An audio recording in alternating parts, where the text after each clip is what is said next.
লো ফোনে ও কে কে কে ভাই ভূত এফএম।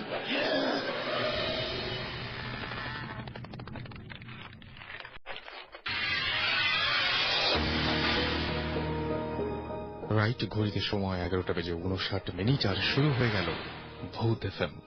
আর ভূত এফএম এ আপনাদের সবাইকে আরো একবার স্বাগত জানাচ্ছি। এবং কয়েকদিন ধরে দেখতে পাচ্ছেন যে ওয়েদারটা কি চমৎকার, বিশেষ করে রাতের বেলায় এই ধরনের আলোচনার জন্য খুবই ভালো। এবং আজকে একটু আগেও মনে হচ্ছিল যে কোনো সময়ই নেমে পড়তে পারে বৃষ্টি।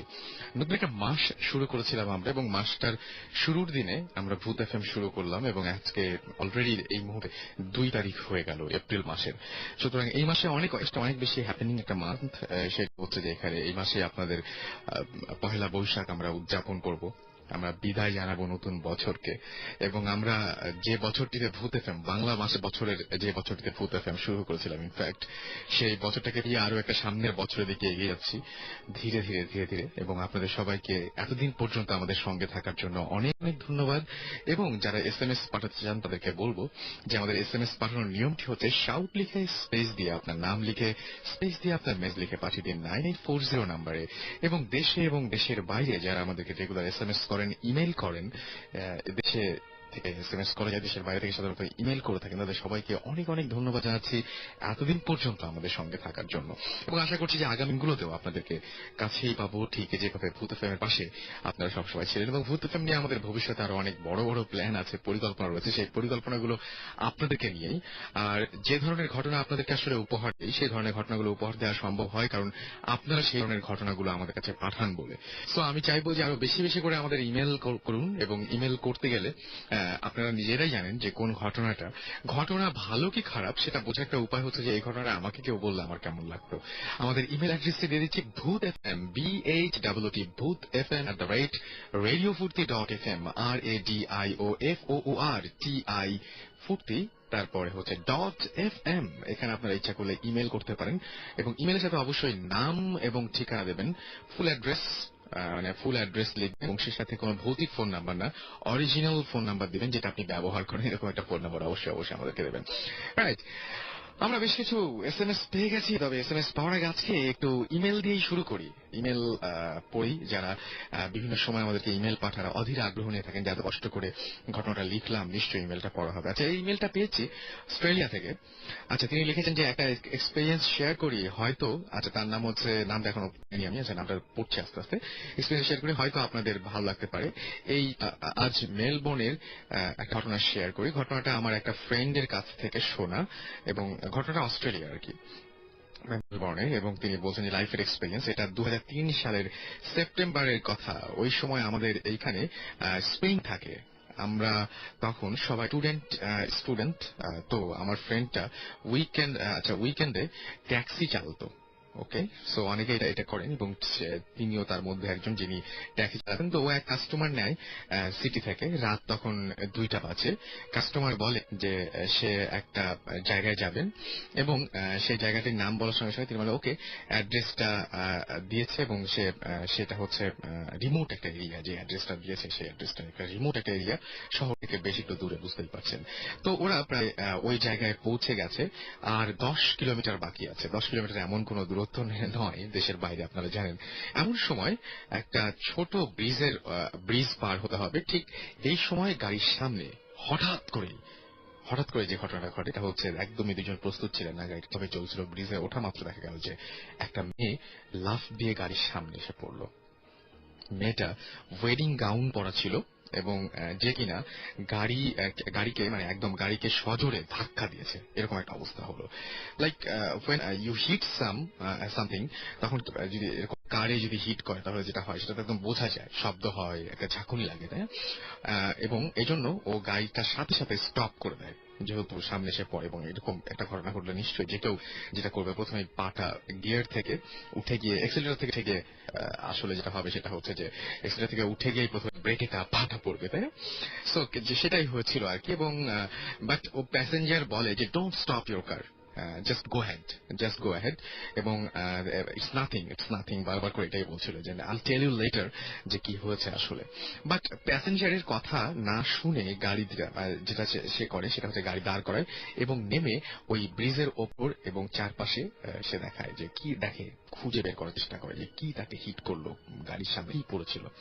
বাট ও কিছু দেখতে পায় না, গাড়ির কোনো ড্যামেজও হয় নাই এবং ওর সেফটির জন্য প্যাসেঞ্জারও সাথে সাথে নামে কিন্তু কিছু দেখতে পায় না।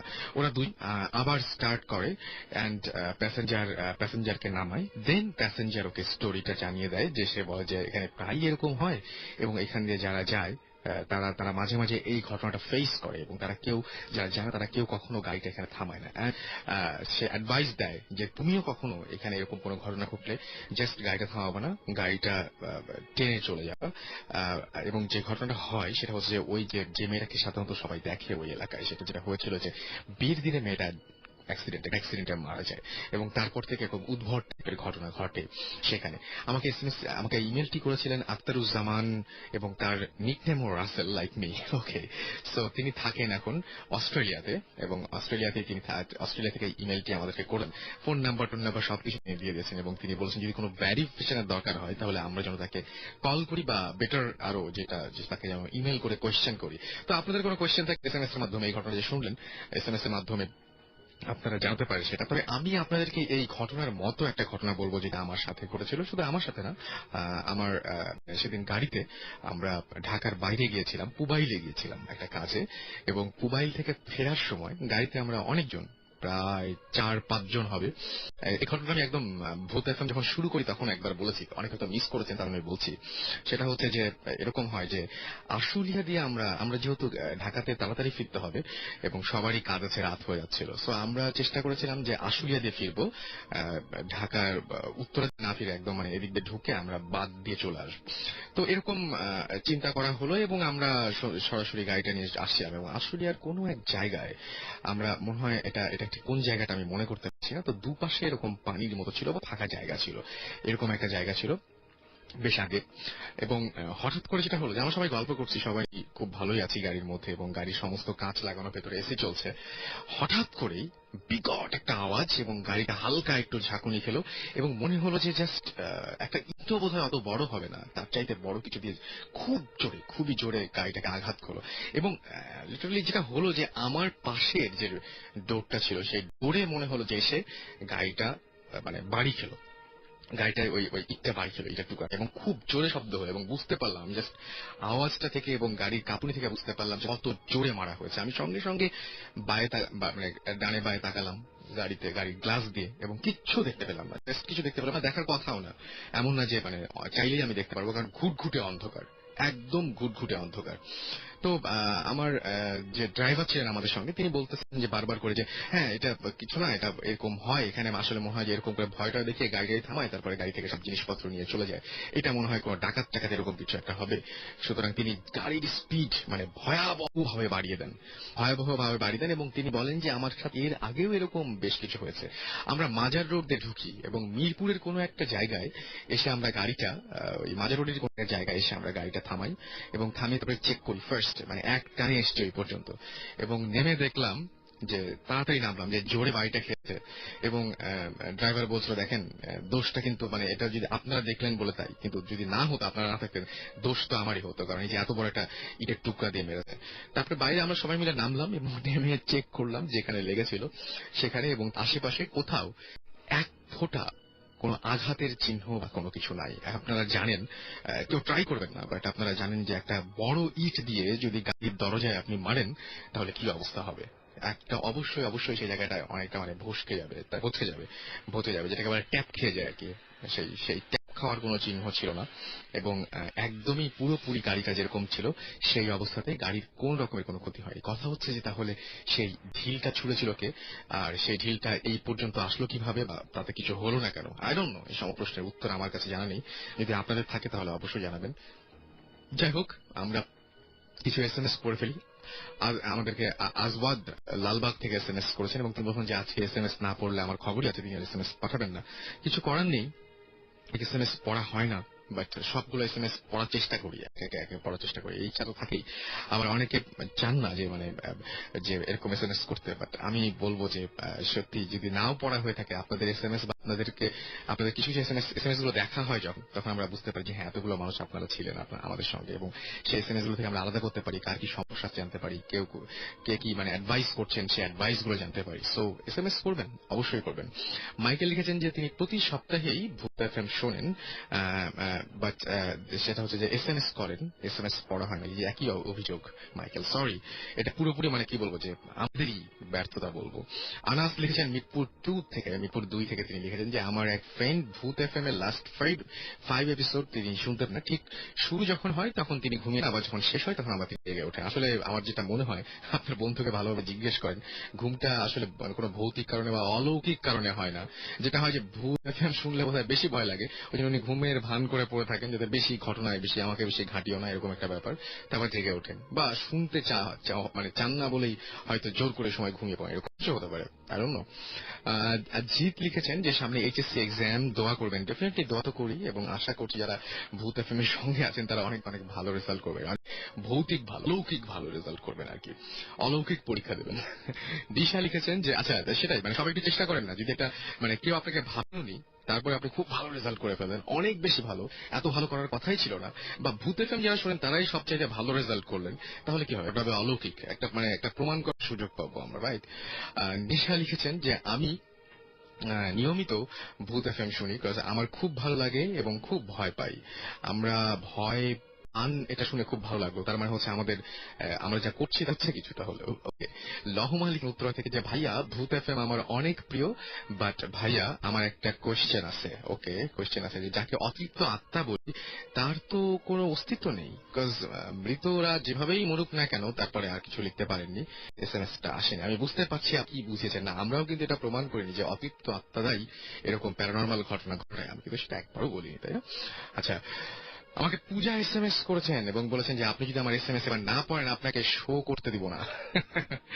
অলরাইট, আমি যে ভয় পেয়ে পড়েছি। তেপান্তরের রাজপুত্র চট্টগ্রাম থেকে লিখেছেন যে লাস্ট উইকের শোটা ভালোভাবে তিনি শুনতে পারেননি। ওকে, এবার নিশ্চয়ই শুনতে পারছেন। বর্ষা লিখেছেন উত্তরা থেকে SMS তো করতে বলছো, বাট কোনোদিন SMS পড়ো না, কে বললো? আপনি প্রমাণ করতে পারবেন? এই যে পড়লাম, আমি প্রমাণ করে ফেলেছি কিন্তু ইমেজ পড়ি। ওকে, সো যারা SMS করতে চান তাদেরকে বলবো যে শাউট লিখবেন, SHOUT, শাউট স্পেস আপনার নাম স্পেস আপনার মেসেজ পাঠিয়ে দিবেন 9840 নাম্বারে। অনেক বেশি কথা বলে ফেলেছি আমি, কিন্তু আমাদের সঙ্গে আরো অনেক গেস্ট রয়েছেন, তাদেরও কথা শুনবো। এবং গতদিন আপনারা নিশ্চয়ই মনে আছে আমি একটা ইমেল পড়েছিলাম, সেই ইমেলে আমি বলেছিলাম যে নেক্সট উইকে যদি সম্ভব হয় তাহলে তাকে আমরা একদম ধরে নিয়ে আসবো স্টুডিওতে। তো সেটা সম্ভব হয়েছে এবং অলৌকিকভাবেই তিনি আমাদের সাথে আজকে যোগ দিয়েছেন। যদিও গত সপ্তাহে তিনি জয়েন করতে পারেননি, কিন্তু এই সপ্তাহে তিনি একেবারেই মিস করেননি। আমরা তার কাছেই পরিচয়টা ভালোভাবে জানবো। আপনার পরিচয়টা একটু বলবেন প্লিজ। হাই, আমার নাম এলিজাবেথ মারান্ডি, বাট লিজ বলে আমাকে সবাই চিনে। ওকে, আমি খিলকেতে থাকি। আচ্ছা, এমনিতে তো এখানে বেশ ব্যস্ত সময় যাচ্ছে, কিন্তু আপনার পারিবারিক একটা পরিচয় আছে, সেটা আমরা গতবার দিয়েছিলাম, এবং অনেক অনেক ইন্টারেস্টিং ঘটনা আছে, সেগুলো আমরা শুনতে চাই আপনার কাছ থেকে একটার পর একটা। সো সেই ঘটনাগুলো একটু বলবেন না? আগে আপনার পরিচয়টা দেন, একদম আপনার দেশের বাড়ি কোথায়? হ্যাঁ, আমার দেশের বাড়ি দিনাজপুরে, এবং আমার অ্যাকচুয়ালি আমরা এখন ওখানে থাকি, বাট বেসিক্যালি আমার বাবা গাইবান্ধা ডিস্ট্রিক্ট থেকে। এবং যেহেতু আমি গত ইমেলে যে কাহিনীটা দিয়েছিলাম, এটা আসলে আমাদের একটা জাতিগত ব্যাপার, যে আমি আসলে সাঁওতাল সম্প্রদায়ের একজন মেয়ে। তো সেইভাবে আমাদের নিজেদের কমিউনিটির ভিতরে, আমাদের সংস্কৃতির ভিতরে কিছু কিছু ব্যাপার আছে যেগুলো হয়তো বা অনেকে জানেন না। তো আমি ভূত FM যেহেতু শুনি, সেজন্য আমার মনে হয়েছে যে এই ধরনের কিছু ঘটনা আমি হয়তো শেয়ার করতে পারি। বিশেষভাবে কিছু কিছু ব্যাপার ছিল, যেমন রহনপুরের একটা কাহিনী ছিল, যে কাহিনীটাতে ছোট ছোট কিছু বামুন টাইপের লোকের কথা বলা হয়েছিল। তো যে কারণে আমার মনে হয়েছে আসলে এটা আমি জানি এই ব্যাপারটা, কারণ দিনাজপুরে কি ভালো পাবে সেটাকে বলেন। দিনাজপুরের লিচু। লিচু খুব মিষ্টি। হ্যাঁ, রাইট। আচ্ছা, তাহলে আমরা আমরা আমরা যেহেতু বিখ্যাত সব মানে দিনাজপুর নানা কারণেই বিখ্যাত, সুতরাং বিখ্যাত বিখ্যাত গল্প শুনতে চাই আমরা। তো আমি কিন্তু মানে সত্যি কথা বলতে কি যে আমি প্রথমে যখন রহনপুরের ঘটনাটা আপনি বলছিলেন না, ওটা আমি প্রথমে যখন শুনেছিলাম আমার কাছে খুব আজব লেগেছিল যে এমনও হয় নাকি, এটা কিভাবে সম্ভব। কিন্তু যখন আপনি বলছেন, শুধু আপনি আরো অনেকেই আমাকে ইমেল করলেন এবং ইমেল করে এই ঘটনাগুলো বললেন, তো এই ব্যাপারটা কি বলেন তো? এই যে সবাই যে বামন দেখেন, এটা কি ব্যাপার? আমি আমার ইমেলে আমি নামটা উল্লেখ করেছিলাম, আমরা এইগুলোকে বলি গুড্রবঙ্গা। অ্যাকচুয়ালি বঙ্গা শব্দটার অর্থ হচ্ছে যে দেবতা। এটা অ্যাকচুয়ালি নেগেটিভ সেন্স বলেন বা ভালো দেবতা, তাও আমরা বঙ্গা বলি, লাইক আ কমন ওয়ার্ড। তো গুড্রবঙ্গার ক্ষেত্রে অ্যাকচুয়ালি অপদেবতা যদি বাংলা করতে চাই, বিকজ ওই ভদ্রলোক যিনি রাস্তায় দেখেছিলেন ছেলে মেয়েদের বাচ্চার মতো দেখতে, আমি পরবর্তীতে আমার মা এবং অন্যান্য ফ্যামিলি মেম্বার্স যারা ওল্ড, তাদের কাছ থেকে আমি ব্যাপারগুলো আরো ক্লিয়ার করে নিয়েছিলাম আপনি ফোন করার পর অ্যাকচুয়ালি। তো সেখান থেকে আমি জানতে পারলাম যে আসলে যখন কেউ ইনভাইট করে তাদেরকে তার ফ্যামিলিতে, তখন হয় কি যে দুইটা ওয়েতে হয়। একটা হতে অনেকটা তারা মানে নিজে নিজে কোনো গৃহস্থের ঘরে চলে আসে। হ্যাঁ, এটাও হয় তারা নিজেরা চলে আসে জাস্ট ফর শেল্টার টাইপের কিছু। রিচুয়াল কোনো কিছু দরকার নেই। আর আরেকটা হয় যেটা হলে অনেক সময় রাস্তাঘাটে যখন দেখা যায় এরকম বাচ্চা টাইপের কিছু খেলতেছে, তখন কেউ যদি মানে ইন্টারেস্টেড হয়, তখন তারা বলে যে বাচ্চাটা খুব সুন্দর, আমি বাসায় নিয়ে গেলে কি যাবে আমার সাথে, এভাবে মানে একটু ইনভাইট করতে হয়। তখন হয় কি সে ওই পিঠে পিঠে তার চলে যায়, এবং যখন চলে যায় তো আমি যতটুকু জানি যে তারা ঘরেই থাকে, মানে এরকম না যে তারা মানে বাইরে কোনো লোক গেস্ট বা কেউ গেলে সহজে দেখতে পায় না। এবং যেহেতু এগুলো অপদেবতা সাধারণত রাতের বেলা এটা অ্যাক্টিভ হয় বেশি, তো দেখা গেছে এরকমও কাহিনী হয় যে মানে আমাদের মধ্যে একটা রিচুয়াল আছে যেটা হয়তো আমি আগে জানতাম না, কিন্তু দেখছি কিন্তু বুঝতাম না কেন কাহিনীটা হয়। সেটা হলো যে আমরা যখন এক বাসা থেকে আর অন্য গ্রামে মনে করেন যে বেড়াতে গেলাম, তখন দেখা যায় যে আমরা সাথে করে এক বোতল সরিষার তেল নিয়ে যাই। এটা মানে একটা রিচুয়াল, বিকজ ঘুমানোর আগে যারা এটা জানে মানে তারা করে কি ওই গায়ে হাতে পায়ে একটু সরিষার তেল লাগায় নেয়। এটার অর্থ হলো যে ওই বুঙ্গারা আবার এই গন্ধটা সহ্য করতে পারে না। আচ্ছা, এটা কিন্তু শুধুমাত্র আপনি যেটা বলছেন যে আপনাদের ধর্ম বলেন বা সম্প্রদায় যেটা বলেন, এটা কিন্তু শুধু তাই না, আমি আজকেও এরকম হবে শুনবো আমরা যে এই যে জিন টিন যেগুলো আমরা বলি না, জিনের কথা বলি আমরা, জিনটার সময় অনেকে বলেন যেরকম নাকে সরিষার দিয়ে দেয়, সরিষার তেল মনে হয় এই ধরনের মানে আমি ঠিক জানি না, মানে যারা অলৌকিক কিছু তাদের সাথে মনে হয় সরিষার তেলের একটা দাপুর্ণ সম্পর্ক আছে। সরিষার ভূত একটা কথা আছে, সরিষার সাথে একটা রিলেশন নিশ্চয়ই হয়তো আছে। তো ওই সরিষার তেলটা মাখা হয়। তো মানে এটা আমার নানির একটা কাহিনী, যেটা খুবই এটার মতো মানে একটা নতুন এই টাইপের। তো এখানে উনি মানে বিয়ের দাওয়াত দিতে গেছিলেন। আমাদের মধ্যে আবার বিয়ের দাওয়াত কার্ডে দেওয়া যায় না, নোবডি উইল কাম, তো নিজেকেই যেতে হয়। তো ওইভাবে গেছিলেন, মানে সাথে একজন আরেক মহিলা ছিল আর ওর একটা ছোট বাচ্চা ছিল। তো মানে ওটা বাড়ির লোকের যে গৃহস্থ, তার তো শিশু সন্তান হলে তো তারা তাকে খাবেই, বাট অন্য কোনো মেহমান আসলে তাদের সাথে যদি কোনো বেবি থাকে, সেটাকেও তারা মানে একটা খাওয়ার চেষ্টা করে আর কি, অপদেবতারা। তো ওরা এরকম ফ্লোরিং করা হয়েছে, মাটির ঘর। তো ফ্লোরিং করার পরে দেখা গেছে যে মানে অনেক রাতে ওনারা সবাই ঘুমাচ্ছেন, তো গ্রামের লোকের ঘুমতে একটু পাতলা হয় আর কি। তো ওরা শুনেন যে মানে ওই যে বাড়ির মালকিন তার কাছে একই ফ্লোরে আর কি, তো ওকে আসে এক মানে বাচ্চার ভয়েসে আর কি বলতেছে যে মানে আমাদের ভাষায় বলতেছে আর কি যে খিরেং জমা, খিরা মানে ক্ষীরা। হ্যাঁ, তো তার মানে বলতেছে মা ক্ষীরা খাবো।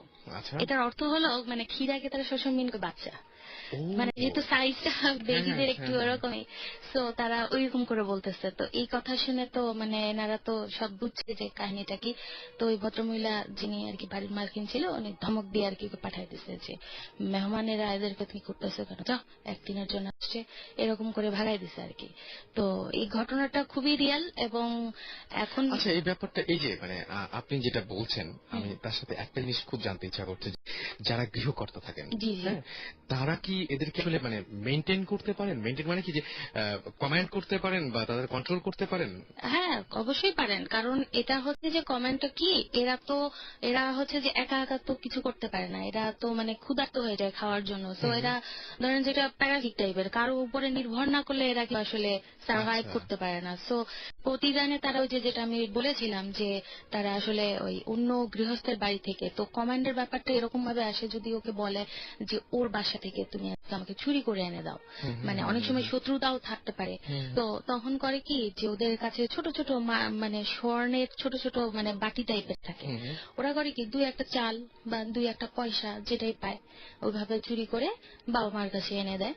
তাতে হয় কি মানে এটা আমার মাও দেখেছেন এরকম কাহিনী যে মানে তারা আস্তে আস্তে দেখা যায় যে দরিদ্র হয়ে পড়েন এবং হতদরিদ্র হয়ে পড়েন, কিন্তু উল্টা দিকে মানে অপরপক্ষ তারা মানে খুবই মানে অনেক সম্পদ কোনো না কোনো ভাবে তারা মানে যেই কাজই করে দেখা যায় যে ভালো হয়। কিন্তু সমস্যাটা নেই যে তাকে কন্টিনিউয়াসলি তাকে লালন করতে হবে, খাওয়া দাওয়ার একটা ব্যাপার করতে হবে।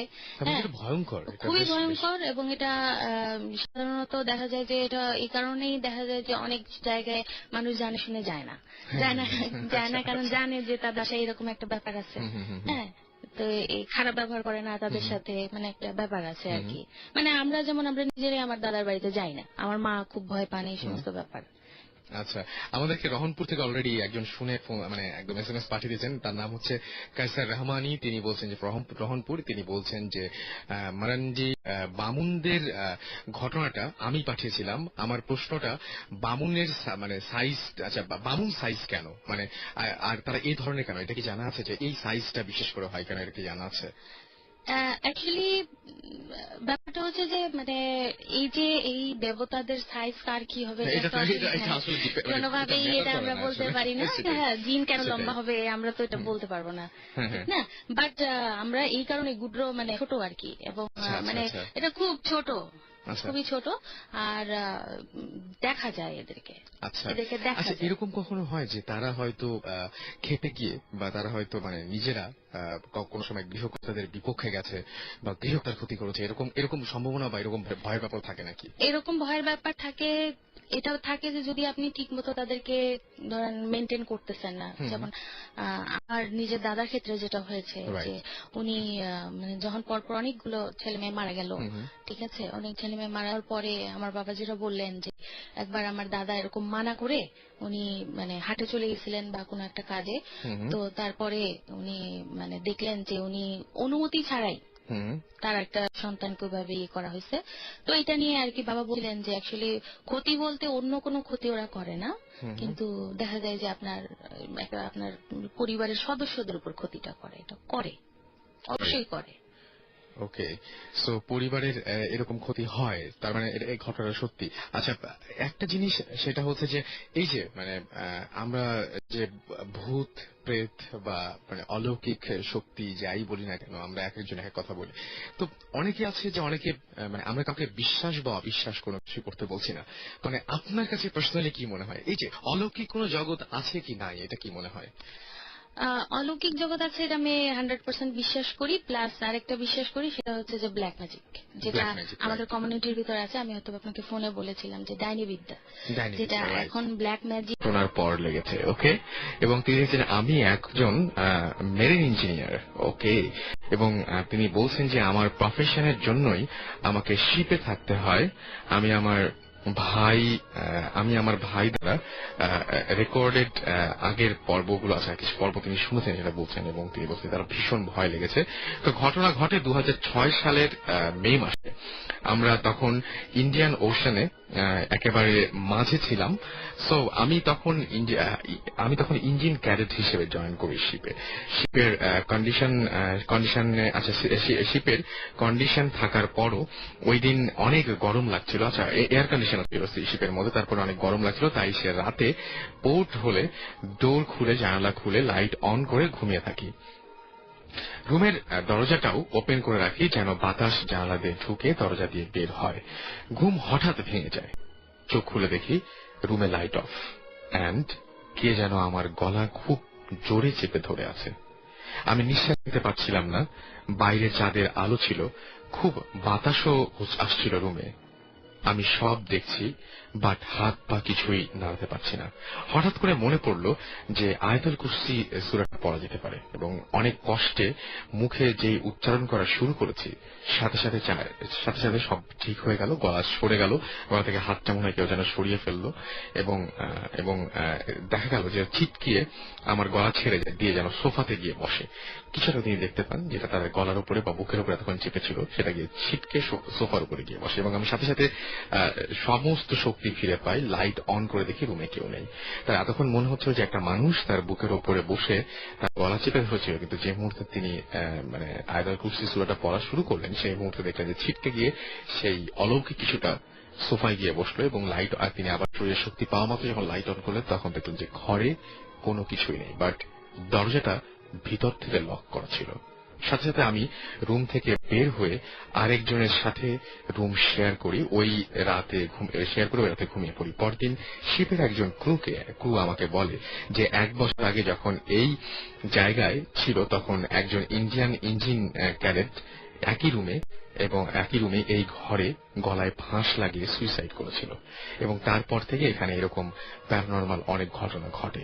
সো আমরা জানি না, মানে হু নোজ যে কোথায় কি ঘটবে আমরা বলতে পারি না। আমরা মাঝে মাঝেই অনেক কিছু এক্সপিরিয়েন্স করি, অনেক কিছু ওভারলুক করি, আমরা আসলে জানি না যে কি ঘটে, এবং আসলে অনেক কিছু আমরা জানতেও চাই না কোথায়। যদি অনেক কিছু জানি তাহলে হয়তো মানে কি বলবো যে যাই হোক, তিনি গল্পের শেষে বলছেন যাই হোক তার লাশটি 1 উইক শিপের ফ্রিজে ছিল। যখন পোর্ট খালাস করা হয় তখন তার লাশটিও আর কি নামিয়ে ফেলা হয়, এবং সেটার জন্য হয়তো এরকম প্যারানরমাল একটা ঘটনা ঘটেছিল। যাই হোক, সো আমরা আবারও কথায় ফিরে যাব, এবং আমাদের সাথে যারা গেস্ট রয়েছেন তাদের কাছে ফিরে যাব। আমরা একটু আগে একটা ঘটনা শুনছিলাম, আরেকটা ঘটনা শুনবো আপনার কাছে। আপনার নামটা আরেকবার বলবেন, যেহেতু চেহারা দেখা যায় না, বারবার নাম বলতে হয়। মিনহাজ। সো মিনহাজ, আপনার সেকেন্ড যে ঘটনাটা আছে সেটা একটু বলে ফেলেন। হ্যাঁ, এই ঘটনাটা ঢাকা দোহার নবাবগঞ্জে। আমি আর আমার বেস্ট ফ্রেন্ড রন, আমরা দুইজনে রনের নানা বাড়িতে গেছিলাম। তো আমরা সবসময়, এটা প্রথম দিককার ঘটনা, আমরা সবসময় আর কি নানা বাড়িতে গেলে বলি যে দাদা বাড়িতে যে এরকম করছি, এই ভূত এক্সপিরিয়েন্স করছি। দাদা বাড়িতে গেলে যে বলি যে নানা বাড়িতে এরকম অবস্থা। এই ঘটনার পর মানে আমরা আর কোনোদিন এসব মানে কাউকে বলি নাই আর। তো প্রথমে আমরা মানে ওখানে যাওয়ার পরে মোবাইলের নেটওয়ার্ক পাও খুব টাফ, ওখানে কোনো কার্ডের দোকান টোকান নাই, বাজার মোটামুটি দূরে, বেশি দূরে না। আমরা বাজারে গেছি বিকালের দিকে, আমি রনি। তো আমরা অনেকক্ষণ ঘোরাফেরা করছি, তারপরে কার্ড টার্ড কিনছি, মোবাইলে যা যা লাগে। আমরা বুঝতে পারি নাই যে, আমরা তো ভাবছি যে রাত 8টা আমাদের কাছে কিছুই না, কিন্তু আমরা যখন বাজার থেকে ফিরছি তখন চারিদিকে গ্রাম পুরা, ওখানে ঢাকায় মনে করেন রাত 1টা এরকম অবস্থা হয়ে গেছে। আচ্ছা, আসার সময় তো মানে বলছে আচ্ছা ঠিক আছে তাড়াতাড়ি চল আমরা যাই। আমরা আসতেছি, তার রাস্তা দিয়ে আসলে অনেক দূর, বেশি অনেক বড় একটা মাঠ, ওই পুরা মাঠটা ঘুরে আসতে হবে রাস্তা দিয়ে আসলে। তো আমরা বলছি যে আচ্ছা ঠিক আছে আমরা মাঠের মাঝখান থেকে ক্রস করে যাই শর্টকাট নিয়ে। ঠিক আছে, আমরা নামছি মাঠের মাঝখান থেকে, আমরা যাইছি। রন একটু সামনে, আমি একটু পিছনে। আচ্ছা, তো রন একটু পরে রন থেমে গেছে, আমি ওর পাশে যে থামছি। রন আমাকে বলছে যে শুনলি? বললাম যে হ্যাঁ আমি শুনলাম, কি ব্যাপার? পরে আমরা একটু তাকাইলাম, রন আগে তাকাইছে, বলতেছে যে একটা মহিলা গাছের নিচে বসে কাঁদতেছে। আমি রনকে বললাম যে ব্যাপারটা তো খারাপ অবশ্যই, এখন দৌড় দিস না। আচ্ছা, দৌড় দিতে কেন নিষেধ করলেন? না, আমার কাছে মনে হয়েছে যে যদি খারাপ কিছু হয় হয়তো বা এখন আমাদেরকে টের পায় নাই, মানে আমাদের উপস্থিতি সে টের পায় নাই, দৌড় দিলে টের পাওয়া যাবে। আর আমরা বাড়িটা মোটামুটি তখন অনেক দূরে, আমরা পৌঁছানোর আগেই ধরে ফেলবে আমাদেরকে, কারণ যেহেতু অন্যরকম প্যারানরমাল কিছু হয় তো আমাদেরকে ধরে ফেলবে। তো এই জন্য তো রন আমাকে বলতেছে যে আচ্ছা ঠিক আছে। আমরা দাঁড়াইছি, নড়াচড়াও করতেছি না, যে কোনোভাবে যেন ওর দৃষ্টিতে না পড়ি। আচ্ছা, সামনে একটা একটু দূরে, বেশি দূরে না, একটা এর মতো ছিল। রন বলতেছে আচ্ছা ঠিক আছে, ওইখানে দৌড় দিয়ে ঢুকে যাই, এরপর আগে ঢুকে যাবো। আমরা দুজন তাড়াতাড়ি করে ঢুকে গেছি। আর আমাদের তো অবস্থা এমনি ভয়, মুখ দেখে বোঝা যাইতেছে আমরা কতটা ভয় পেয়েছি। এটাই প্রথম আমাদের জীবনে। তো ওই মহিলাটা আমাদেরকে দেখেই বুঝতে পারছে যে আমরা এরকম কিছু একটা দেখেই ঘরে ঢুকছি। তো মহিলাটা আমাদের বলতেছে যে কি ব্যাপার, এরকম কিছু দেখছো নাকি? আমি বললাম যে হ্যাঁ। আচ্ছা, প্রথমে সে আপনারা দেখেছেন কিনা এই ঘটনাটা সে জানতে চাচ্ছে। হ্যাঁ, মহিলাটা বুঝতে পারছে যে আমরা এরকম কিছু হয়তো দেখে আসছি। বলতেছে কি ব্যাপার, এরকম কিছু দেখছো নাকি? তো আমরা বললাম যে হ্যাঁ। বলে যে তোমরা এখান থেকে আসছো কেন, তোমরা কি জানো না এটা তো গ্রামের সবাই জানে। তো আমরা বলছি না খালাম্মা, আমরা তো এই ব্যাপারটা জানি না, আমরা তো ঢাকা থেকে আসছি, আমরা অমুক বাড়িতে থাকি, অমুক বাড়িতে আসছি আমরা। ব্যাপারটা আসলে মানে গ্রামের লোক কম বেশি সবাই জানে, দেখছে যে এরকম একটা মহিলা এরকম গাছের নিচে বসে বসে কাঁদে বা এরকম। তো আমার আর মানে আমার জানতেও ইচ্ছা করে না যেটা কেন কেন এরকম মহিলা এরকম বসে থাকে বা কিছু। রন জিজ্ঞেস করছে যে কি ব্যাপার খালাম্মা এরকম কেন? তো ও বলতে মহিলাটা বলতেছে যে এর যে একটা বাচ্চা আছে ছোট, এর হাজবেন্ড নেই, ছোট বাচ্চা একটা, সে পানিতে পড়ে মারা গেছে। বাচ্চাটা পানিতে পড়ে মারা যাওয়ার পরে তো মহিলা নিজে মানে মহিলা কষ্টে মারা গেছে আর কি। মারা যাওয়ার পরে ওই যে গাছটার নিচে তোমরা মহিলাটাকে দেখছো বসে থাকতে, ওই গাছের নিচে ওই মহিলার বাচ্চাটাকে কবর দেওয়া হয়েছে। মহিলাটার কবর অন্য জায়গায়, এখানে না, কিন্তু মহিলাটা এখানে প্রায় ওই বাচ্চার কবরের উপরে গাছের নিচে বসে থাকতে দেখা যায়। আচ্ছা, অনেকেই মানে গ্রামের লোকজন দেখতে পারে, এজন্য ওখান থেকে আসে না। আর কোনদিন মহিলারা বলছে যে কোনদিন কারো ক্ষতি করছে এরকম কেউ শুনে নাই। হ্যাঁ, আর মহিলারা আমাদেরকে একটা নিজের অপিনিয়ন জানিয়েছে যে আমার মনে হয় যে ক্ষতি কারো করবে না, কারণ ওর বাচ্চাটা কেউ মায়ের ফেলায় নাই, এমনি পানিতে পড়ে মারা গেছে, তো কারো দোষ নেই এখানে যে সে মানুষের ক্ষতি করবে। সে নিজেই ওখানে মানে শোকে, সে নিজেই ওখানে মানে বলতে পারতেছে না, এই জন্য ওখানে বসে আর কি সে কাঁদে। ওকে, আমরা আবারও কিছু SMS এ চলে যাই এবং আমাদেরকে SMS করেছেন আঞ্জানা এবং আদ্রিতা, দুজন SMS করেছেন এবং তিনি বলছেন যে আচ্ছা ভূত FM শুনে, তিনি বলছেন যে ভূত FM শুনে অনেক ভয় লাগছে। Thank you so much. Jamil লিখেছেন সিলেট থেকে, এলিজাবেথ তাকে বলেছেন যে অনেক মানে ভালো লেগেছে তার ঘটনা, বুঝতেই পারছি তার SMS-টি পড়েই। গাজী লিখেছেন যে যে আচ্ছা ভাইয়া আপনার SMS-টা পড়েন না কেন, যে পড়ে ফেললাম SMS।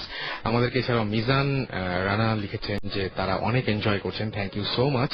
মৌটুসি লিখেছেন যে আমি আমাদের বাসার কথা বলছি, আমার বাবা রাত 4টায় তাদের একজন মারা গেছে এন্ড আমাদের বাড়িতে কোনো মানে ছেলে ছিল না, আই থিঙ্ক যে আমাদের বাসায় ব্ল্যাক ম্যাজিক আছে। ওকে, সো আপনি একটা কাজ করতে পারেন, আপনার ঘটনাটা বড় করে লিখে আপনি ইমেল করতে পারেন bhootfm@radiofurti.fm এ। আর যারা এই মুহূর্তে জয়েন করলেন তাদেরকে বলবো আমাদের SMS করার নিয়মটা হচ্ছে শাউট লিখে SHOUT শাউট লিখুন, তারপরে স্পেস দিয়ে আপনার নামটি লিখুন এবং স্পেস দিয়ে আপনার মেসেজ লিখুন, তারপরে পাঠিয়ে দিন 9840 নাম্বারে।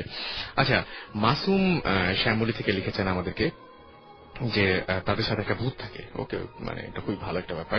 অপু আমাকে SMS করেছেন এবং অপু SMS করেছেন মহাখালী থেকে, না মহাখাল এখান থেকে SMS করেছেন। আচ্ছা, সজল বরিশাল থেকে SMS করেছেন, অভি আমাদের চট্টগ্রাম থেকে SMS করেছেন, শিশির থ্যাঙ্কস জানিয়েছেন তারা ভূত FM শুনতে পাচ্ছেন এই জন্য।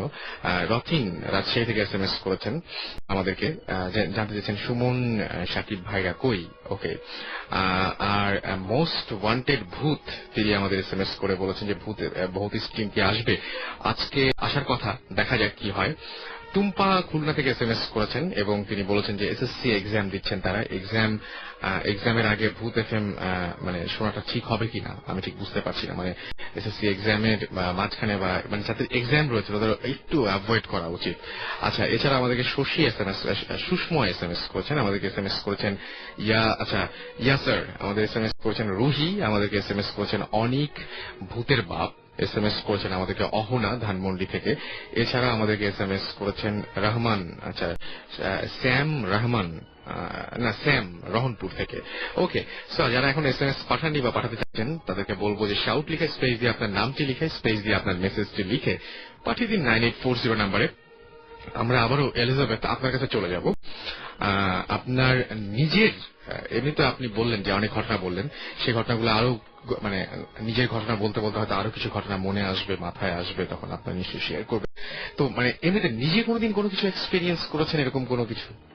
হ্যাঁ, আমি কয়েকবারই এক্সপিরিয়েন্স করেছি। তার মধ্যে একটা এক্সপিরিয়েন্স আছে যেটা মানে আমি খুব স্পষ্টভাবে মানে এখনো খুব ফিল করি। আর যেহেতু এটা আমি মানে কয়েক বছর আগের ঘটনা, তো আমার খুব পরিষ্কার ভাবে মনে আছে। আচ্ছা। তো সেই সময় আমি ইউনিভার্সিটিতে পড়তাম, আর এটা ইন্ডিয়া একটা ইউনিভার্সিটি ছিল, আর আমি থাকতাম একটা মেসে। আচ্ছা। এবং আমার এই মেসটা ছিল একটা বড় একটা পাড়ার, মানে একদম কর্নারের একটা বাসা। আচ্ছা। এবং বাসাটা ছিল টোটালি মানে একটা দোতলা বাসা, কিন্তু বাসাটা অনেকটা দেখলে মনে হবে একদম কর্নারে, একটু বিরাট এক আম গাছের নিচে ছোট্ট একটা দোতলা। এবং কেউ বাড়িওয়ালা থাকতেন না, মানে অনেকটা নিচতলাটা পুরা ধুলা টোলা একদম পুরা অ্যাবান্ডন্ড আর কি। তো সেই রকম একটা বিল্ডিং এর দোতলায় ছিল। হঠাৎ করে এরকম কোনদিন মাথায় আসেনি, চিন্তা হয়নি যে এরকম কেন? না, অ্যাকচুয়ালি আমি জানতাম যে ওনারা মানে আরো ভিতরে শহরের দিকে, মেইন শহরের দিকে তারা ফ্ল্যাট কিনে ওইদিকে, যেহেতু ছেলের অফিস ছিল ওইদিকে, তো ওই বাসাটা সেই জন্য মেয়েদের কাছে ওনারা মেস দিয়েছিলেন। তো আপনার সারা বিশ্বে এটা সবাই জানেন যে এটা আছে। যেমন আমরা দোয়া পড়ি, এটা কি, এটা করে একটা পাওয়ার পাই, এটা কিভাবে পাই? So definitely Lucifer is there, devil is there, তাহলে তারও তো নিশ্চয়ই একটা ব্যাপার আছে। তো এই দিক থেকে আমি জানি যে এটা আছে। এবং মানে আমরা সাঁওতালরা বিশেষভাবে আমরা এটা আমাদের সংস্কৃতির ভিতরেই আছে। তো আমরা এটা অস্বীকার করতে পারি না, এবং এটা আমাদের আমরা মানে এক্সপেরিয়েন্স করি ডে টু ডে লাইফে অনেক সময়। সো যে ধর্মাবলম্বী হই না কেন, যেহেতু এটা আমাদের একটা কালচারের ভিতরে আছে, আমরা এটা বিশ্বাস করি। অলরাইট, আমরা তো এখন মানে সবকিছু যদি আমাদেরকে এখন শুনিয়ে দেন উনি, তাহলে বুঝতেই পারছেন লিজ যদি আমাদেরকে সবকিছু শুনিয়ে দেন, তাহলে আপনারা হয়তো অনেকেই মানে অফ করে ফেলতে পারেন। সুতরাং লিজকে এখনই যেতে দিচ্ছি না, তার আগে আমরা আরেকজনের সাথে পরিচয় হবো, আবার ফিরে আসবো লিজের কাছে। তার আগে আমরা আরেকজন গেস্ট রয়েছেন, তার কাছে একটু পরিচিত হব। কি নাম আপনার? হ্যালো লিসনার্স, আমি মিনহাজ। আপনি কোথা থেকে এসেছেন একটু বলেন, আপনার ঠিকানাটা বলেন। কাফরুলে থাকি আমি। কাফরুলে থাকেন, ওকে। সো আপনার কিছু ঘটনা আছে আমরা জানি, যে ঘটনাটা আপনি একটা ঘটনা বলেছিলেন, আমাকে দুটো ঘটনা বলেছিলেন। ইনফ্যাক্ট কোনটা দিয়ে শুরু করতে চান? আচ্ছা, আমি আমাদের গ্রামেরটা দিয়ে শুরু করি। আমি মানে আমাদের গ্রামটাতে একটা পুকুর আছে, যে পুকুরটা কি মহিলাদের জন্য, এটা বাড়ির পিছনকার দিকে, এখানে ছেলেরা যেতে পারে না, মহিলারা আর কি গোসল করে, কাপড় চোপড় ধোয় এরকম। তো ওখানে আর আমার একবার আমি আর আমার একটা চাচা ওখানে গেছি মাছ ধরার জন্য। তো ওখানে লুকায় মাছ ধরতে হয়, সবাই মাছ ধরতে পারে না, বছরে একদিন মাছ ধরা হয়, গ্রামবাসী ভাগাভাগি করে নেয়। আচ্ছা। তো ওখানে মানে যদি দেখে ফেলে মাছ ধরতে সিঙ্গেল কাউকে সমস্যা হবে। তো আমরা রাত্রে, অনেক রাত্রে আজানের আগে, ভোরের আগে গেছি ওখানে মাছ ধরে। তো আমার যে চাচা উনি কাদার ভিতরে মানে ডুবে মাছ ধরতেছে, হাতে হাতে মাছ ধরতেছে, আর আমি পাশে দাঁড়ায় আছি। তো এই সময় আমার চাচার একটা চাচা, একটু দূর সম্পর্কে, আপন না, তো উনি ওখানে কিছু কবরস্থান আছে, যে কবরের দিকে যাইতেছে। আচ্ছা। যাইতেছে, তো আমার চাচা ওনাকে ডাক দিচ্ছে, ওনার নাম হচ্ছে ইউসুফ। ইউসুফ কাকা বলে ডাক দিচ্ছে। ডাক দিয়ে ওঠার পরে সাডেনলি ওনার মনে পড়ছে যে ইউসুফ কাকা তো মারা গেছে অনেকদিন আগে, কিন্তু উনি ব্যাপারটা বুঝতেই পারেনি, কারণ সামনে একদম চোখের সাথে দেখা, ওনারা খেয়ালই নেই ব্যাপারটা। তো ডাক দেওয়ার পর কিছুক্ষণ পরে ডাক দিছে, কিন্তু ওখান থেকে কোনো রিপ্লাই নাই, হাঁটতেছে। এরপরে হঠাৎ করে আজান দিছে, পরে ব্যাপারটা মিলাই গেছে। আর তার আগেই কাকার মনে পড়ছে আমার যে কিন্তু মারা গেছে 2 বছর আগেই আরো। তো ব্যাপারটা জানার পরে উনি পানির ভিতরে মানে নিজের শরীর পুরো ডুবে ফেলাইছে, যাতে কোনো সমস্যা না করতে পারে, কিন্তু সমস্যা হয় নাই কোনো। আপনি বলেন। এরপরে আমাকে নিয়ে তাড়াতাড়ি করে গ্রামে মানে বাসায় চলে আসছে, আমাদের বাড়িতে নিয়ে চলে আসছে, জানে আমি তো গেছি ওখান থেকে, যেন আমার কোনো সমস্যা না হয়, এই কারণে আর কি আমাকে নিয়ে তাড়াতাড়ি চলে আসছে। ওকে, সুতরাং যে মানুষটিকে দেখেছিল সেই মানুষটি আসলে কোনো অস্তিত্ব তখন ছিল না, এবং অনেক আগে মারা গেছেন, এবং দেখার কিছুক্ষণ পরে তার সেটা মনে হয়ে যাচ্ছে ওনাকে কেন দেখলাম, উনি তো মারা গেছেন। ওকে, আমরা একটা ব্রেক নিব, তবে তার আগে বলি যে ফারহা খুলনা থেকে আমাদের এসএমএস করে বলেছেন যে আজকে তুমি খুব ফুর্তিতে আছো মনে হচ্ছে। হ্যাঁ, আজকে আমি খুবই ফুর্তিতে আছি, এবং আমার মনে হচ্ছে যে আজকে বিশেষ করে আমরা আজকে আপনাদেরকে একদম ডিফারেন্ট কিছু, এটা হচ্ছে যে মানে আপনাদেরকে ডিফারেন্ট কোনো ধরনের ঘটনা শোনাতে পারছি। এটা লিজের কারণে সম্ভব হয়েছে, এবং অনেক কষ্ট করে এসেছেন, এবং তাকে এই জন্য আরো একবার ধন্যবাদ জানাবো। আজিজ লিখেছেন এবং তিনি লিখেছেন যে সিলেট থেকে। তিনি এইচএসসি এক্সাম দিবেন এবং তিনি আমাদের কাছে এসএমএস পাঠিয়েছেন। এছাড়া আমাদেরকে এসএমএস পাঠিয়েছেন দেখতে পাচ্ছি চিটাগং থেকে পিয়াস অ্যাঞ্জেল এসএমএস পাঠিয়েছেন রাজশাহী থেকে আলী দেলোয়ার রহনপুর থেকে লিখেছেন এবং রহনপুর চাঁপাইনবাবগঞ্জ থেকে, এবং তিনি বেশ মজা পাচ্ছেন এরকমই জানিয়েছেন। এবং আমি দেখছি যে আসলে আজকে রহনপুরের ঘটনা যেহেতু বলা হচ্ছে থেকে প্রচুর এসএমএস পাওয়া যাচ্ছে এবং রহনপুরে যে ঘটনাগুলো সেই ঘটনাগুলো এর আগে আমরা শুনেছি এবং ঘটনাগুলো খুব ইন্টারেস্টিং এবং এসএমএস এবং ঘটনা নিয়ে আবারও ফিরে আসবো। সো স্টে টিউন, কোথাও যাবেন না, ফিরে আসছে একটু পরে। মাঝখানে ছোট্ট করে একটা গান শুনে আসবো।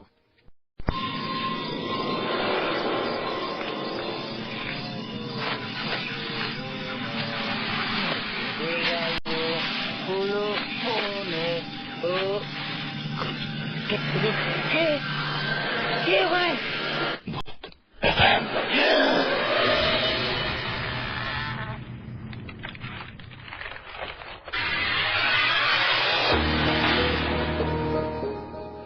দ্যাটস রাইট, শুনছেন সবসময় রেডিও ফুর্তি, সাথে আছি রাসেল। চলছে ভূত এফএম, আর ভূত এফএম এ আরো একবার আপনাদের সবাইকে স্বাগত জানাচ্ছি এবং সেই সাথে আপনাদের এসএমএস পাচ্ছি অনেক এবং এসএমএস এর জন্য ধন্যবাদ আপনাদেরকে জানাচ্ছি। আর সেই সাথে এসএমএস তো পড়বই, তবে তার আগে ছোট্ট করে আরো একটা ইমেল পড়ে ফেললে মনে হয় ভালো হয়। তো একটা ইমেল পড়ে ফেলি। আচ্ছা, আমাকে লিখেছেন তিনি লিখেছেন যে আচ্ছা, আমি অনেকবার প্যারানরমাল অ্যাক্টিভিটি এক্সপেরিয়েন্স করেছি, বাট ততটা ভয় লাগেনি যতটা ভূত এফএম